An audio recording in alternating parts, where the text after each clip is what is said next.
Hey there. So in typical fashion, I forgot to start pressing record. And so the webinar started just a little bit after the first slide, after I gave an intro. So I am going to quickly give you that context. So if you're joining and watching this webinar a little bit later, you will have what you need to understand who is this woman that's talking. So Dr. Kay Bachman was one of my favorite professors in college at Gonzaga University, where I took my first project management class. She has a master's degree in organizational leadership and a PhD in leadership philosophy, which she got at Gonzaga in 2016. And her research was on investigating the leadership practices of successful project leaders. And she found 8 emergent themes that contributed to effective and successful project managers, which I personally think could be a whole new webinar topic, because I imagine you're like me and I want to have those 8 themes, I don't know, demonstrated in my work so that I'm a successful project manager.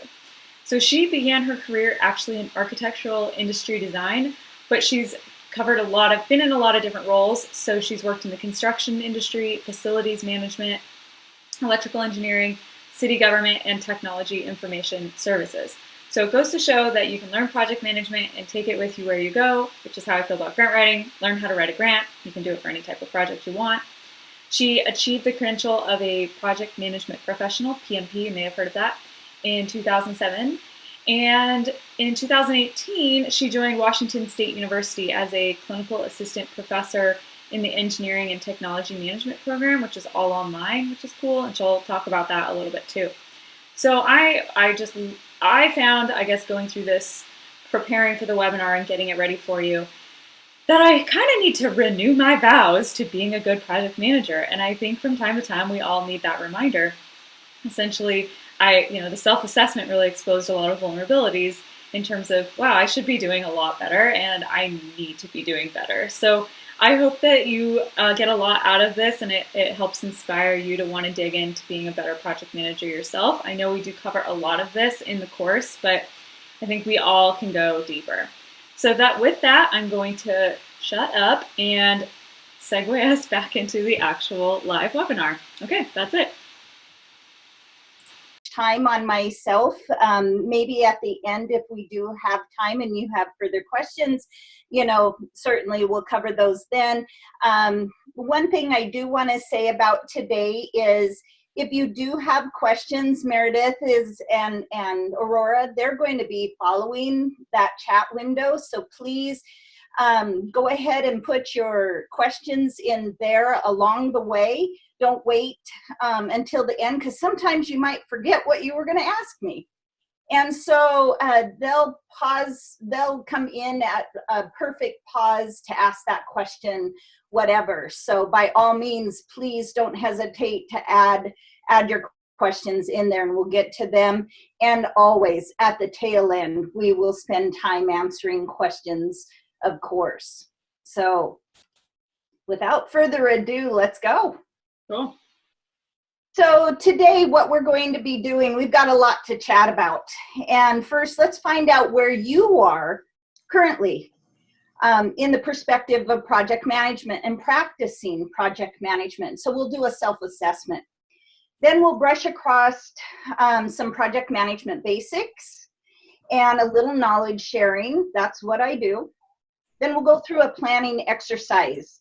I think you'll find it very beneficial for what you do in essence of grant writing.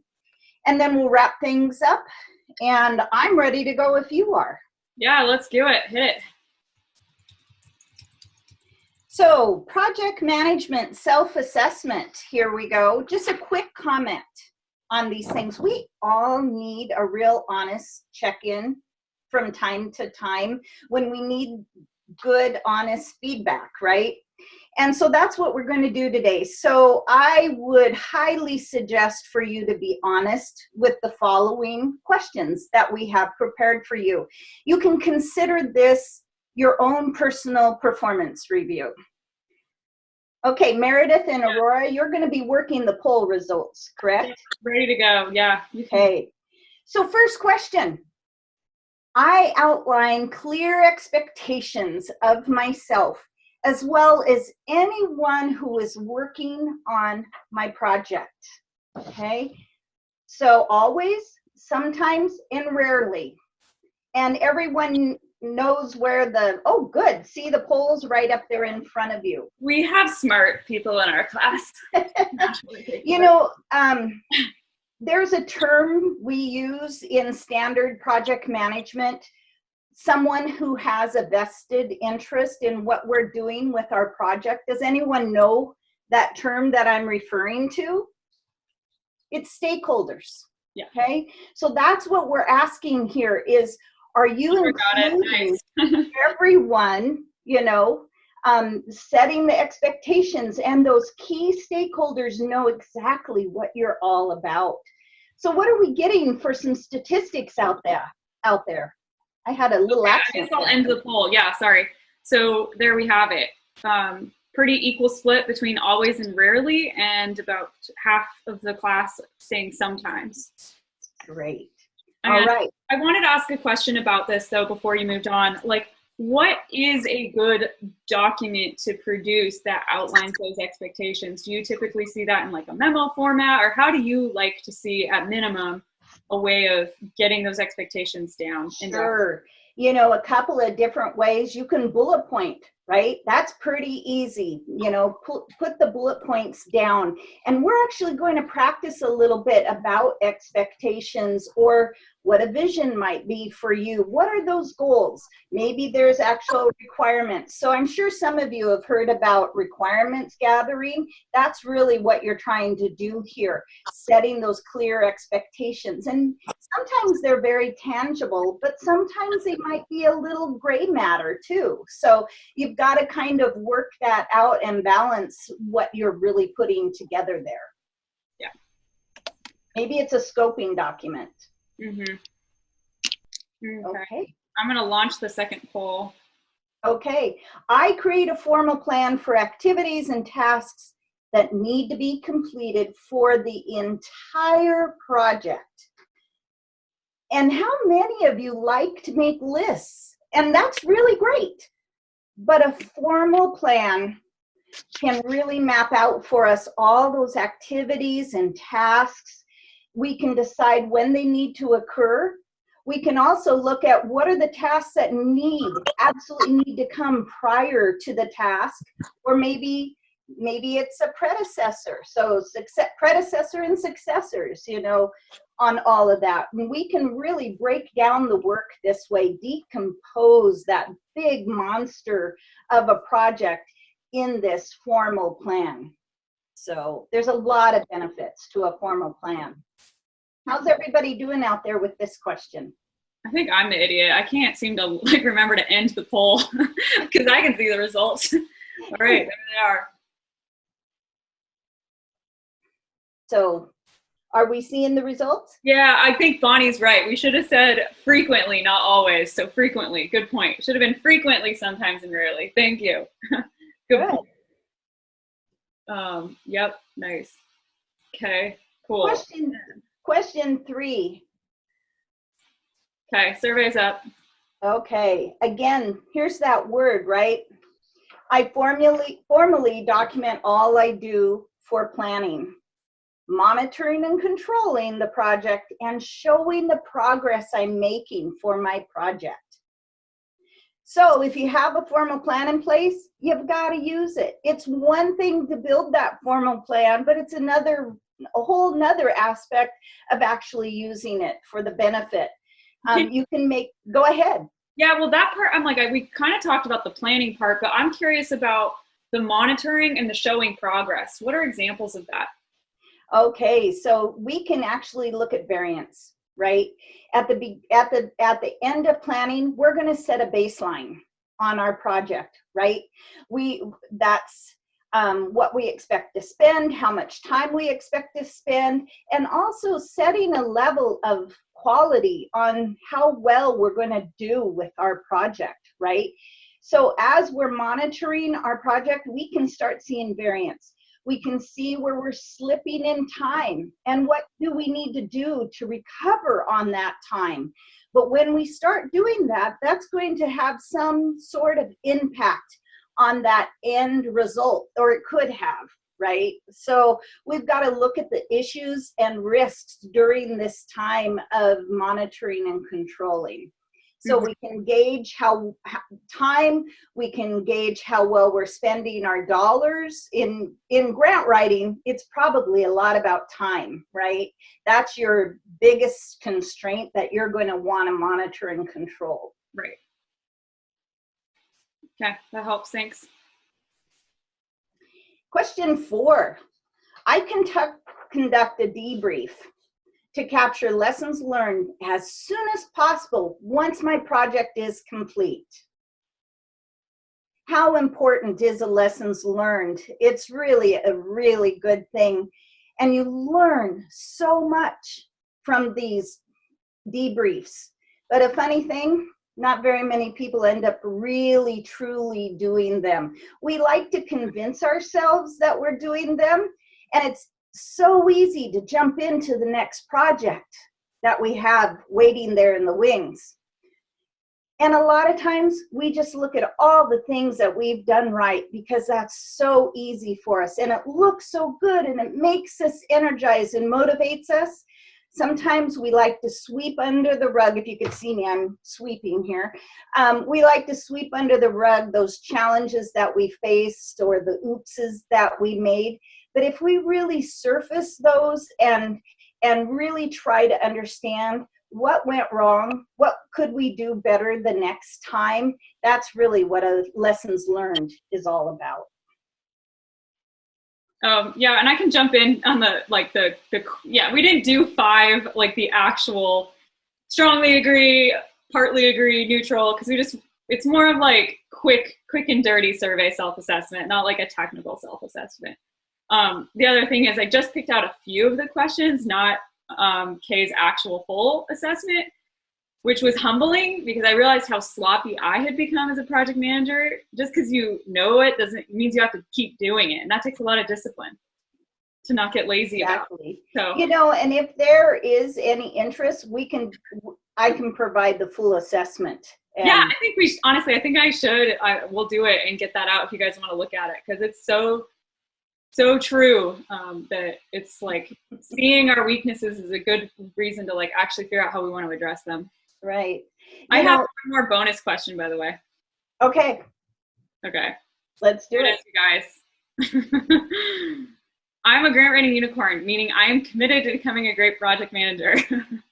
Look, if you're a grant writing unicorn in training, you betcha you're learning, where you're inspired to become better project manager to improve your grant writing badassery. Excuse the language. And what can I say? I already rock it at grant writing and project management, humble brag. So where are you there? Okay, good feedback, you guys. We'll get that full assessment out. Yeah. Any questions at this time, Meredith? Yeah, there are a few.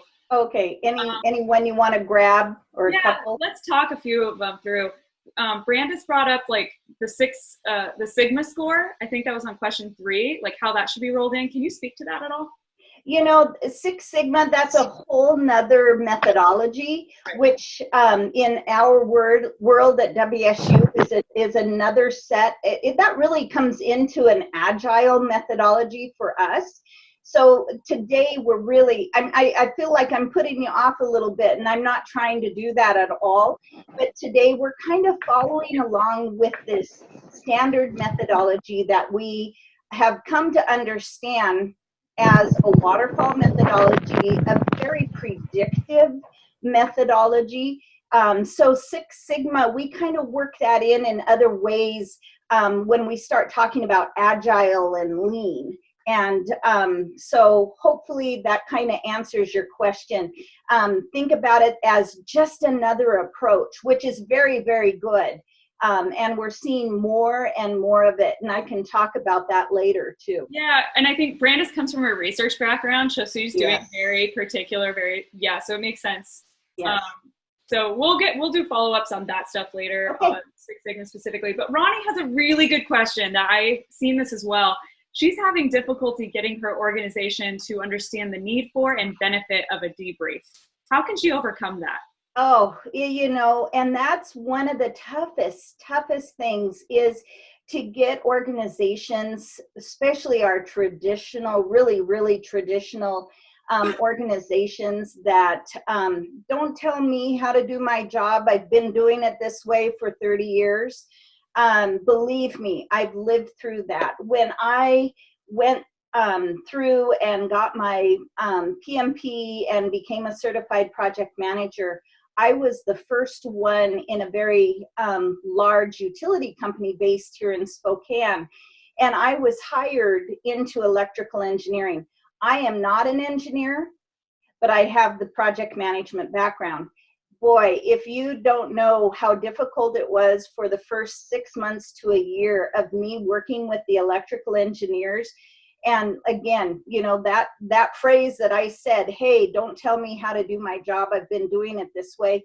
It's very prevalent in a lot of organizations. My suggestion to you is start with a grassroots effort. The more people you talk about, the bigger it's going to grow, right? And start holding maybe luncheons, lunch and learns. Ask me to come in and do a 1 hour lunch and learn. I can most certainly do that. It's going to grab hold. And the nice thing is power in numbers, right?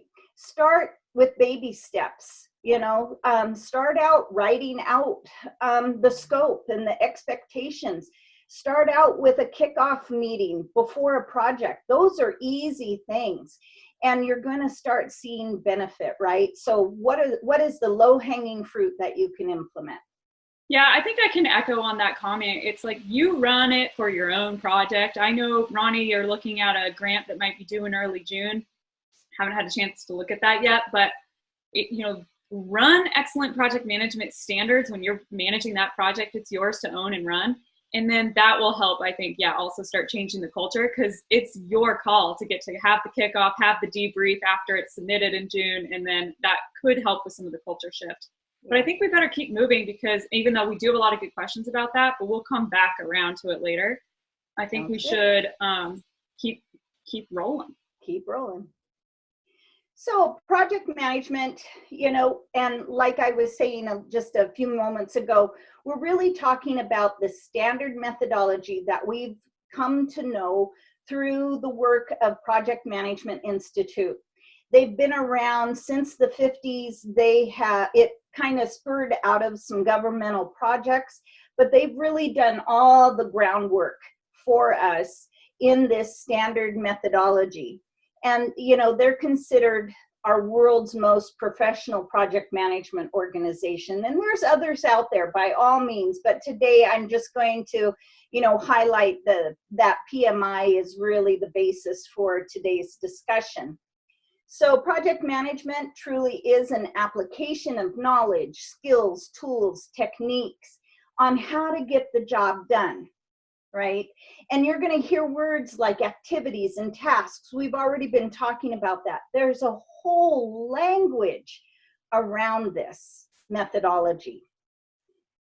Thinking about building a house, right? There's a standard methodology, right? We can all kind of pick up on that a little bit, right? With the need for developing a solid foundation, okay? And then our walls get built on top of that.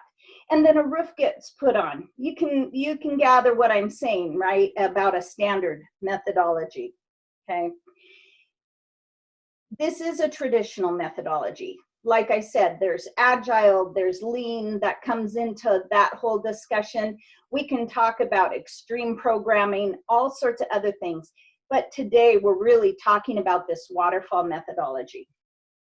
So PMI has developed a systematic approach which follows phases or groups: initiation, planning, execution, monitoring, control, and closing. And again, I can't tell you how often I see the closing phase almost getting stepped over, okay? Because what's happening? You're getting asked to get finished up, hurry up, we've got another project for you waiting in the wings. But by all means, go through the steps that are required for planning. It's just going to make for a better next project, okay? Organizations and industries all over the place have found that implementing this approach provides a greater focus for managing and reaching goals, utilizing resources, and meeting deadlines. Those are three critical reasons. And maybe the person that was asking, how do I convince my organization? Boy, if you capitalize on those three comments in somewhat of an elevator speech, you'll be money ahead. So project management is recognized as a competency. It's something that can be learned through training and education, and it truly is a career path, just like I've done with it. So project management, I love this, is like juggling. You're juggling time and cost and quality. You can interchange quality with performance if that's something that means more to you. But program management, you can think of it as the troupe of these jugglers. And if you think about them standing in a circle, these jugglers are standing in a circle, each juggling their three balls, and maybe they swap them out, you know, from time to not time. I don't know if you've ever been to Cirque du Soleil. It's wonderful, right, to see their agility around all this and the methodology that they're following. But don't confuse program management with project management. We wanted to take a moment here and make sure that we got everybody on the same page here when it comes to these two terms. So programs is really the coordination of the numerous related projects that your organization can have and that benefit the organization, whereas a project's very specific, right? And there's that end result that you're striving for. So it gets back to setting the clear expectations and what is the scope, what is the requirements, all of those sorts of things. So hopefully that makes a good sense, and knowing that they're not interchangeable. Meredith, did you have a comment? I muted myself. Okay. I wanted to add a little bit about that because Fran was asking me to go more in depth on program versus project. And this is how I like to think about it with your projects that you guys have brought to this course. It's much easier to get a grant funded that is positioned and presented as a project. And a project has a beginning, a middle, and an end. And there's something about it that's unique. It's not like ongoing, keeping the lights on in your building. That's running a program. That's right. That's ongoing. It doesn't change from this time of the year to the next time of the year. So a lot of you are trying to get essentially program funding. So I'm thinking of some of our animal rescue projects, just operational funds. But I want to challenge you to try to reframe what you're doing into a project that has a beginning, middle, and an end, because you can be more successful in getting grant funding if we even talk about how you're going to do something a little bit different this year. I'm thinking right now about Denise as an example. So Denise has the youth orchestra. The youth orchestra fundamentally does the same thing every year. So in many ways, she is managing the program of youth orchestra. But for her to be successful in appealing to new grant funders, she needs to be talking about specific projects within that program, like improving diversity and inclusion, or I forget some of the specific smaller projects you have, but you have things that are kind of experiments and you're iterating and you're improving. Well, that's new. That's a project. So I hope that helps clarify a little bit of the difference between project versus program. And even if you're running a program, I want you to try to find the project within it.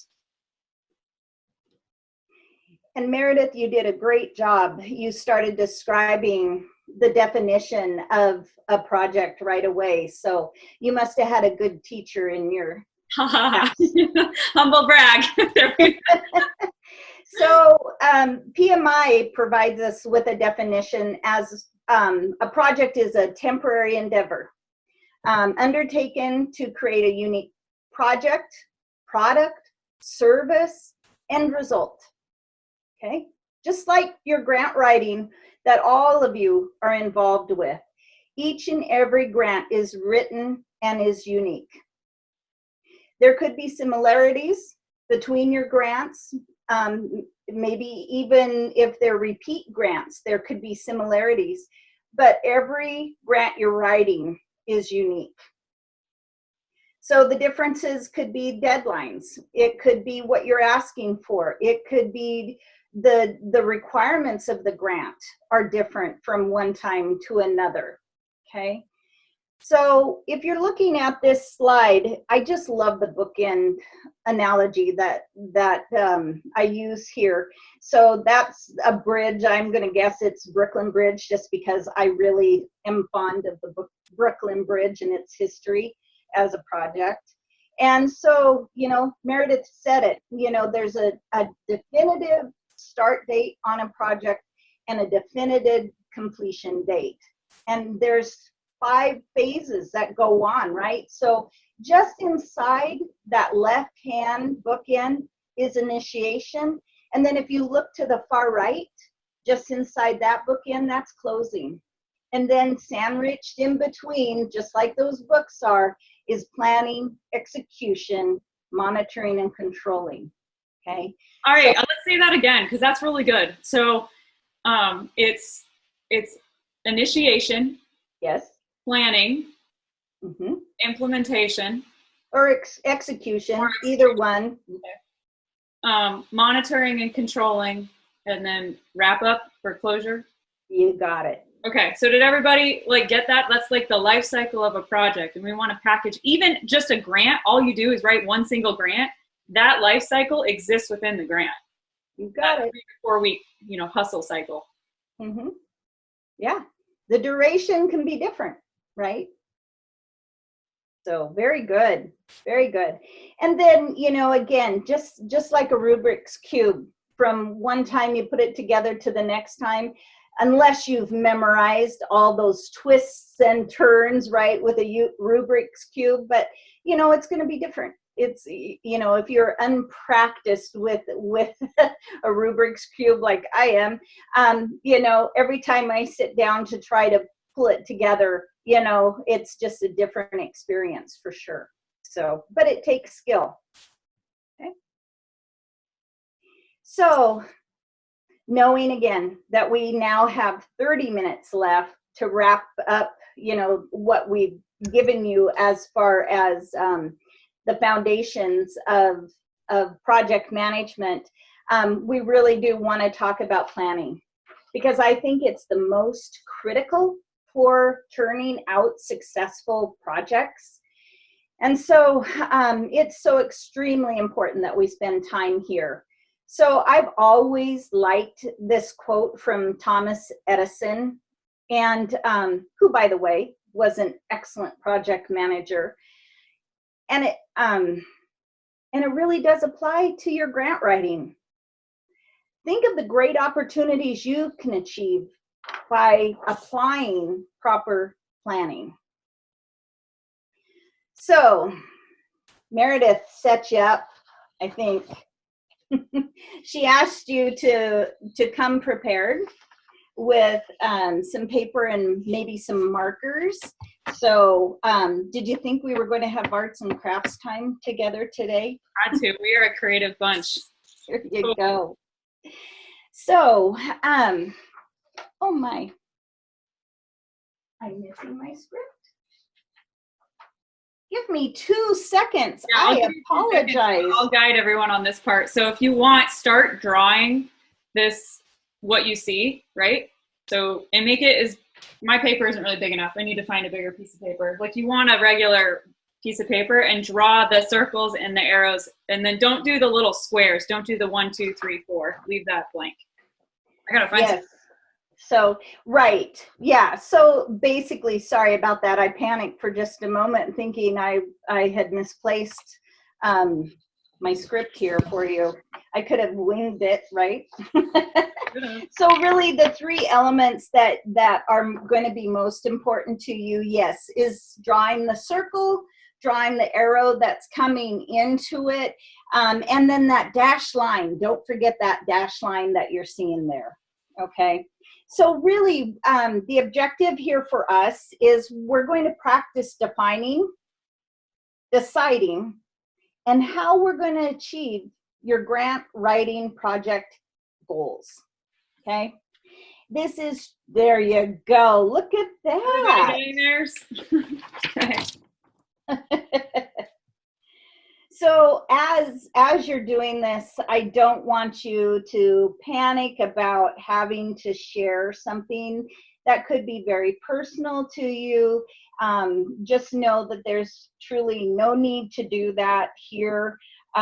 Just know that maybe at the end we might ask you for your personal takeaways on this, and so by all means, this is very much your exercise. And like I tell people a lot of times, is it's garbage in, garbage out, right? It's up to you to get the most benefit out of this exercise. So taking the time to really work it, I encourage you to do so.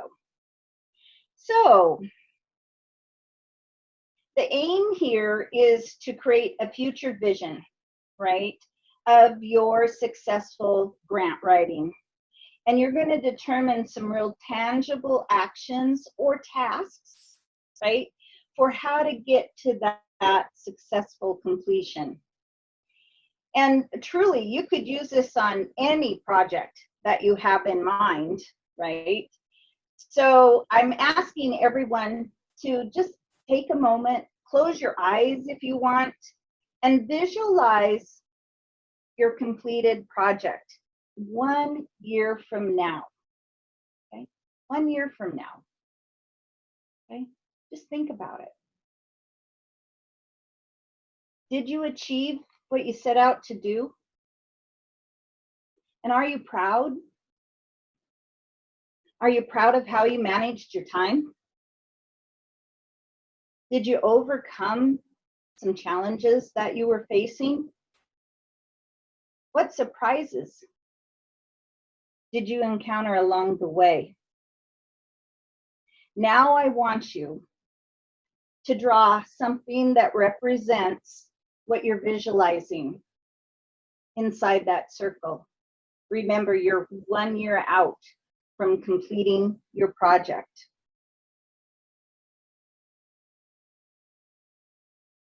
It can be anything. Something that represents the project complete 1 year out.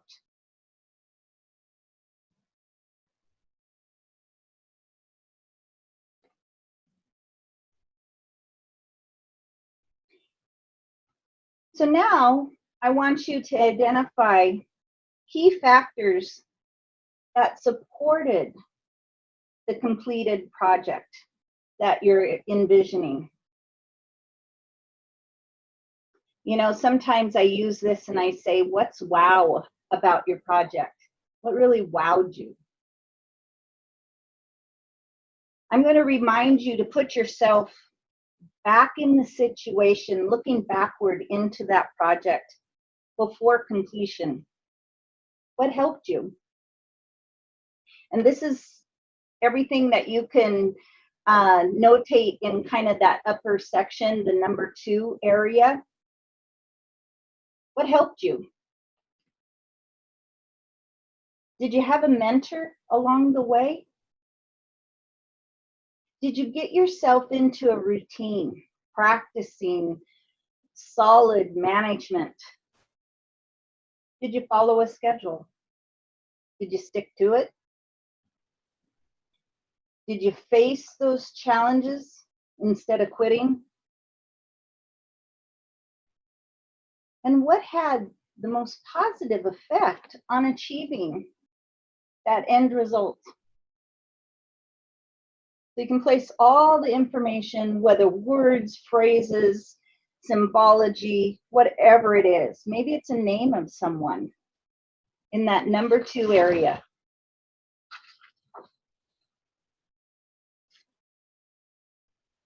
I didn't say this was going to be easy, by the way. All right. Now in the number 3 area, I want you to think about those hindering factors again, trying to put yourself back in, you know, through the course of the life cycle of the project. I want you to think about what are those things that could have made that project fail. And maybe your project didn't fail, but maybe there were some hindering factors that you faced. Did you overextend yourself between work and family and the project? Were you inconsistent with your quality of work? Did everything in your project keep changing and you couldn't keep up with it? So you didn't monitor or control the changes? And so maybe you started over and over and over. So now I want you to shift your focus to what did you do to overcome those hindering factors that you faced?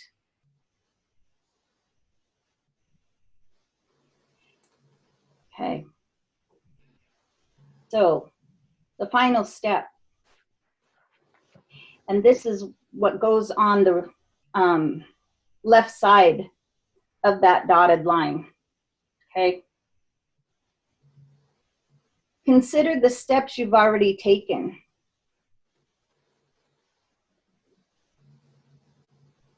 And so here's one for you. You're attending today's workshop. What are you going to do to maintain good project management? Okay. We hypothesized and we envisioned 1 year out. Okay. Many of you are right in the throes of your project today. Okay. What are you going to do to maintain the project? So you came today. What else have you done? What else are you going to do?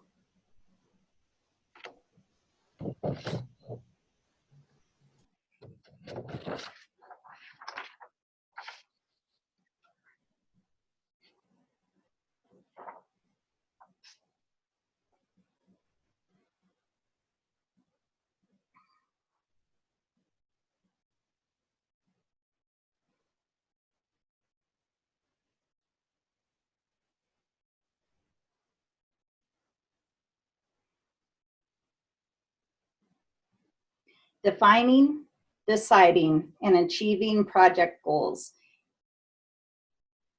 That's all what planning is about.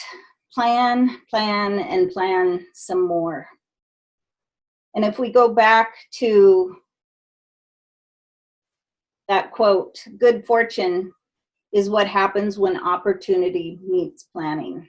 And that's what we want for you through your grant writing experiences.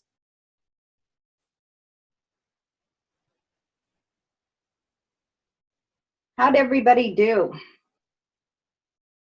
That wasn't an easy exercise by all means.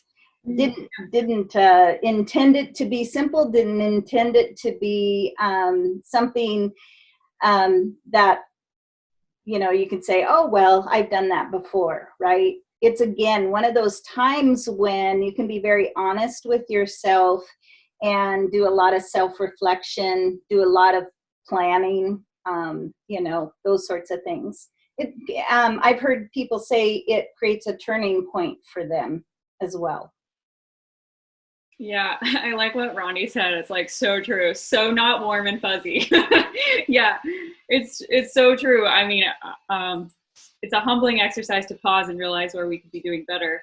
I like what Terry just said, because I think we all live in this place, and we'd like your feedback. Sometimes we find ourselves caught up in implementation, and it's hard to find time for planning and catching up on changes. Can you provide some suggestions on how to break that cycle? Yeah. So one of the things that I always like to do is decide how much time I'm going to put into planning, right? Because for those of us that are type A personalities, we want everything to be perfect, right? And we could get caught up in doing nothing but spending time in planning.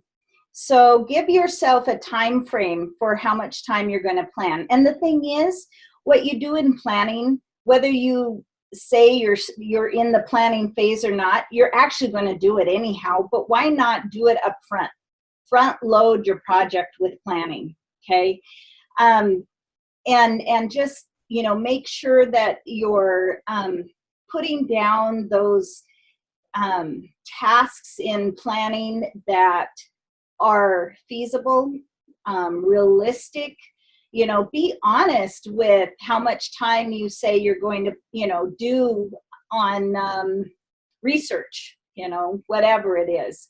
But just make sure that you're not becoming just obsessed with the planning. There is a time you have to move on into the doing part of it. So I hope that helped. And you're muted, Meredith. Good point. I'm sloppy with this. I should just leave myself unmuted, I guess. Lisa had a question. Can you elaborate more on what went into number 4? I think I understood you to ask us to clarify what has to flex before we begin a project. I think can you just clarify, like, what goes into 4, that box? Okay, so consider the steps you've already taken toward your vision, okay? So we've developed this vision, right? It's where we want to be. It's that wow place. But now we're kind of coming back to reality in number 4, okay? And look at the positives that you've done, right? The things you've done in order to achieve success in the project, right? We want to make sure that we are understanding that you are truly in the throes of grant writing. Otherwise, you wouldn't be here. And the thing is, maybe that's a positive too, is you're going through the program here that you're part of. You are approaching this with a whole new mindset, right? You're going to be more project management minded, okay? So that's really what goes into 4, okay? So what else have you done?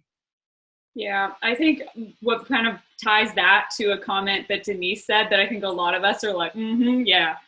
It's that Denise was pointing out that she's discovered that she has this hidden belief that her skills exist in that magical world of energy and inertia. And if I plan too much, that magic's going to go away. And so what makes me think about this is, like, we as a bunch, this is an exceptionally energized, motivated, hardworking, hard-charging group. That's what unites this group of callers. And here's what I found, Denise, because this ties into what went into my achieving section. I lose my magical world of energy when I'm so burned out, right? And you're not giving yourself the space to be creative and to do planning because you're just in like triage or survival mode. So I put into my achieving was like, I've got to plan breaks and actually commit to them. I'm not actually taking breaks. And I added renew my vows to project management. So maybe I didn't make it clear enough. On the left-hand side where the 4 is located, that's what you're currently doing. On the right-hand side of the dash mark, that's what you're going to do. Got it. Okay. What you're doing currently, okay? And then what you plan on doing. And my apologies if I was... No, it's all good. It's all good. Yeah. Clear. So I think... Yeah, this is a good point. We got a bunch of perfectionists and really hardworking, overworked change makers on this call. So what I like to say in that 4th step is don't disregard what you're doing now. That's not the point, right? And don't make change just in sake of change, okay? Those changes have to be purposeful, okay? So this is the time for you to sit down and say, what's good, what am I going to keep, and what do I need to get rid of, or what do I need to improve on? Yeah, so just so we can recap, so people might want to work on this on their own time too to keep going with it, just really succinctly, step 1 is about defining the goal, correct?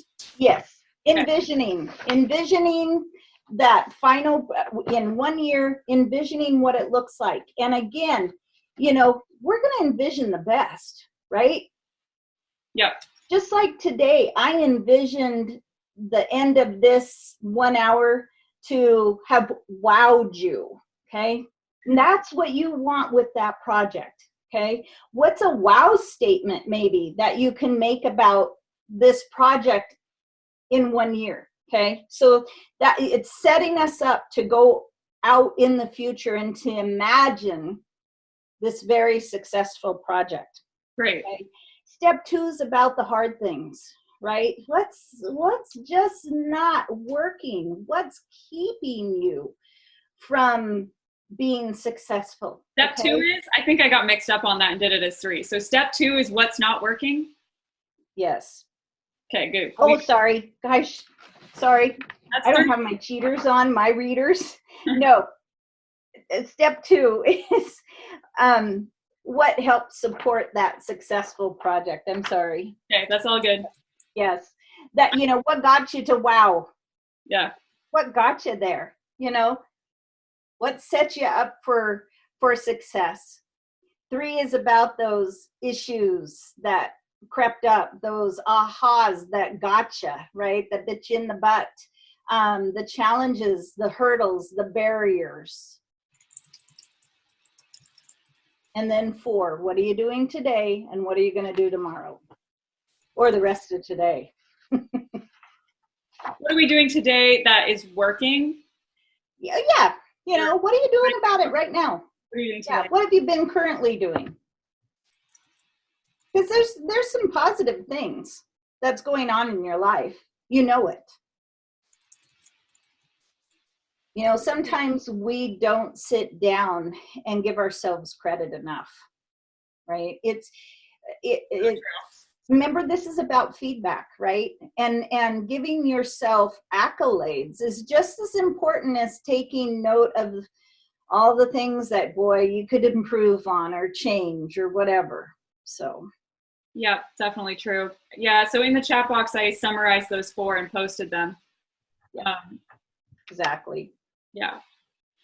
Cool. Lisa, we'll get to that at the very end, recommending any blogs or templates that we can shift and lift to repurpose for our own needs. We'll go there.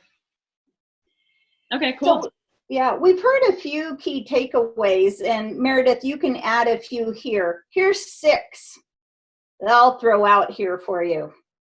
So project management is a systematic approach.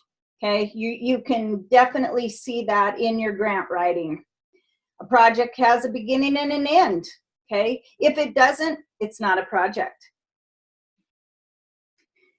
Don't confuse projects with programs, and we reached a conclusion on that with grant writing earlier. If you start confusing it, you're never going to hit your goals. Again, project has a beginning and an end. 4, plan some more. But I think it's good to capitalize on someone's question. Know when to stop in planning. Know when it's time to, move into doing. And if that means setting yourself 2 weeks of planning or 2 months of planning, whatever it is that fits nicely or aligns nicely with your project, do it. There's no magic number or ratio of time really, and you'll get better at planning as you continue your efforts. 5, envision the future. Envision success. Okay. If you have great things in your mind, you're going to achieve them. Okay. Think about the opportunities that writing your grant and being rewarded, whatever it is that you're looking for out of your request. Think about the opportunities that's going to bring you. Put yourself in that positive space. I'm all about having mindfulness and positivity. So I think it has a lot to do with success. And 6, knowing that it's your responsibility for developing your own competencies for project management. Doing this today, practicing simple little improvements, whatever it is, it'll make a difference. Anything, Meredith, you're seeing in there we should highlight as far as key takeaways? No, I don't know if anyone else has in the group chat to drop some of your key takeaways. I think a lot of people have been sharing them as they're going. Okay. Yeah, I agree. I mean, hands down, my biggest takeaway is like I've been kind of a train wreck between getting this new cohort up and running, but also getting some consulting projects going, and it has been a mess. And it's like I need to course correct because I know better, and I teach everybody to do better. So I know for me, and I think probably a lot of you listening are feeling the same way. You're like, I know I can do better, and this is a good reminder that I can get underway with that. Yeah, exactly. Meredith, was I hearing you correctly? You were doing some yoga before this? Yes. Uh-huh. So I used to be heavily into it. It was a few years back. And one of the things that the yoga, I got pretty good and was attending, more advanced sessions, where we were doing outlandish poses. But every now and then the instructor would take us back to the basics. And I would just roll my eyes and think, oh my gosh, I'm wasting my time here. But she would tell us how important it was to review the basics and to go through it and to practice them. And, that's the same here. Review the basics occasionally, and it's just going to bring to light things that maybe you've forgotten about, things that you're shortcutting, whatever. So Yeah, cool. That's awesome. So really, there's a call to action here today. yeah. Do you want to change how you manage your projects? And secondly, what is it that you will do in order to better your project management skills? So those are kind of those two questions that, we've been kind of hovering around this last hour. So some project management resources for you here. Again, PMI, it's a great resource. There is so much there. And in just the last couple of years, they've incorporated the whole approach of agile methodology into what they call the Project Management Book of Knowledge, or the PMBOK. So it's a great read if you're looking for something to put you to sleep, but it is also something that is a good desk reference. So check out PMI. I've also put there the second URL is really about some learning and training opportunities that they have for you. Project Times is another great resource, as well as projectmanagement.com, which is an affiliate of PMI. So just some things there for you to have some contact points.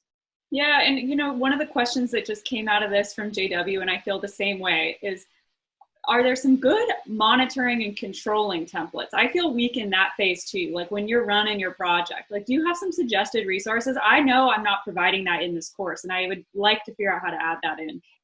One of the best things to do, if you can get your hands on a project management software, that's really the best. But that doesn't mean you can't do it in Excel. Right? If you're capable of running a few simple formulas in Excel, you can do it too. And by far, it's percentage complete is the easiest thing. So you're looking at progress, right? And if you've got your tasks and you've got them listed out, and maybe you're going to spend 2 weeks on some particular task, right? Are you 25% complete with that? Are you 50%? Are you 75%? Or are you complete with it, right? So that's really a super easy way of kind of tracking how well you are doing, because that's going to give you, and setting a baseline, right? Because if you know where you should be on a particular date, right? You want to have maybe 10 items done by whatever date. And if you're not, you're going to start seeing that. So that's a really quick, easy way to see progress and to handle the monitoring and controlling is by percentage complete. Yeah, great suggestion. So Can you provide some of your favorite project management software? Microsoft Project, that's really a good one. Smart Sheets is another one. Another one, there's a lot of mind mapping softwares out there that are now seeing the benefit of being able to roll those mind maps into some sort of, I'll call it a Gantt chart look.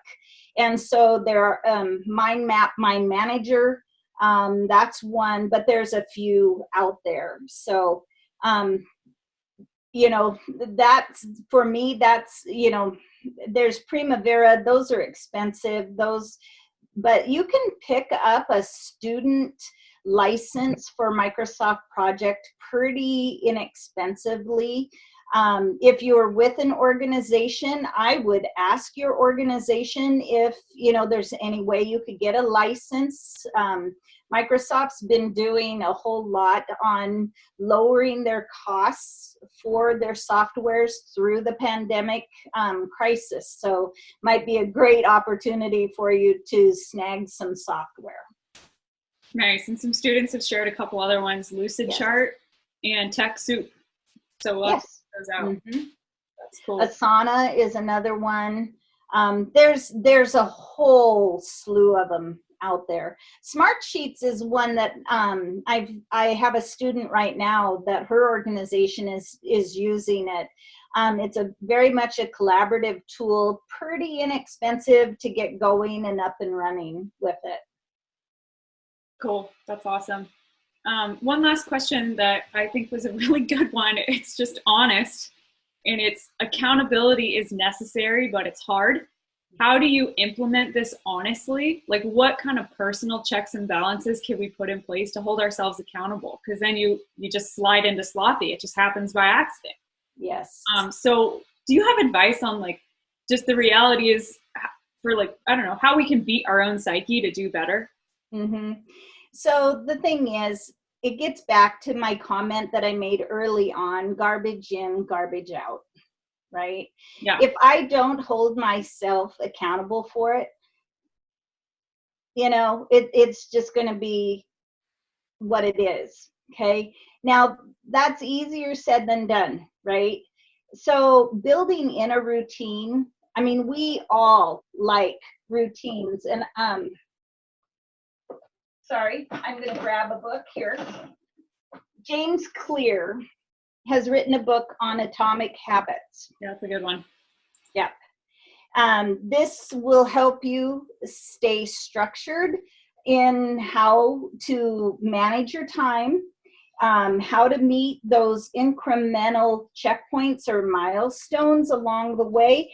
That's another thing that not only, and that's a whole nother topic, right, is setting milestones and reaching them. But this book talks about personal milestones, okay?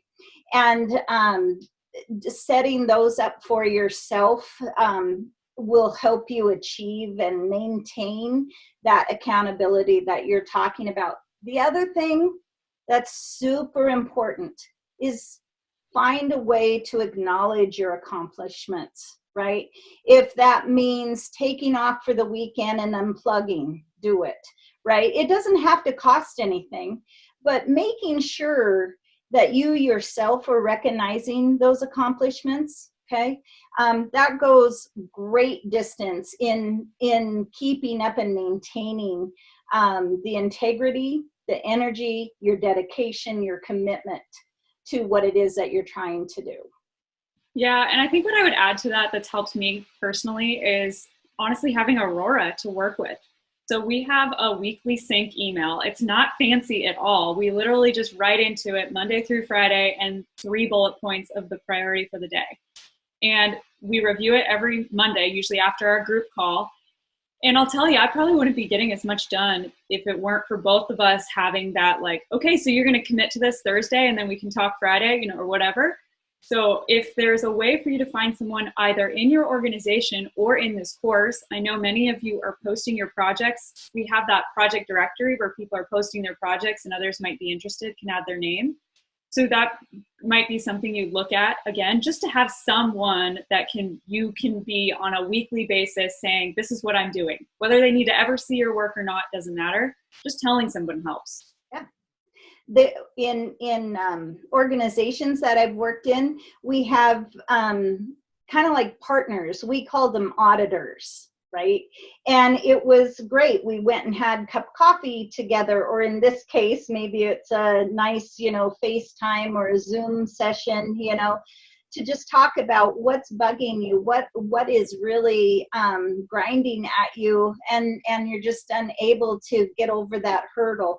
And sometimes when we explain our situation, it comes very clear to us what we need to do. And sometimes it's just verbalizing it. So Meredith, finding someone to team up with makes all the difference in the world. Great point. Yeah, definitely. I'm not sure I understand. We'll do this as a last question because I know we're over. Okay. Lisa, it's a process question. How do we alert others who are tracking our project when the project is posted? What do you mean by that? Yeah, you just mentioned that a bunch of people were posting their projects, Yeah. their planning projects. Is there a process so that if you volunteer to take a look at someone's planning project that you know that it's available? So you're not constantly scrolling, looking, you know what I mean? So you're not checking to see? I'm sorry, I'm like slow today. One more time. So on the contact sheet where we volunteered to look at other people's work, we're in a holding pattern until something is posted. What is your process for having people post that they've uploaded their planning project for review? Great question. Now I'm following. So I am notified because my ask of you is that when you post it, you are going in the community group and you're mentioning, as Dina just pointed out here. So Meredith, my planning toolkit's up, go have a look.